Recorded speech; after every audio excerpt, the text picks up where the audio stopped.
na to Sunday natin at mga kawabe. Saturday pala. Yan ang aming almusalan. Ayan. Yung sabang hinog. Binalatan ko at binakbak ko. Ayan. Para lutuin ito sa ating kawali na lapad. Ihaw-ihaw lang yan mga ka-riders. Almusalan. At mga tulog pa yung aking mga kasamaan dito. Ako lang yung bukutan, gising pa. Kaya tayo magluluto nito. At sobra ng hinog ng saging. Over na siya.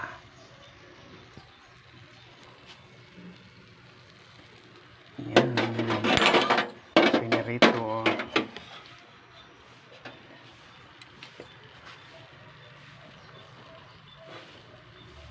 Yan. Inihaw sa sabah.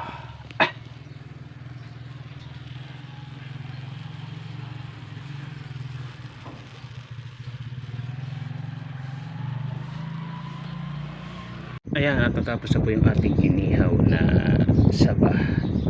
So ready to eat nito mga ka-riders.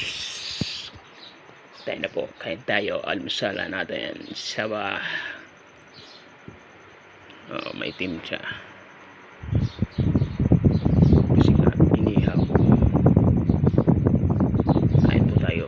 Medyo mainit siya, gawa ng galing sa apoy.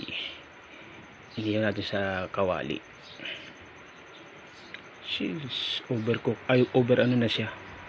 Itong hinog na.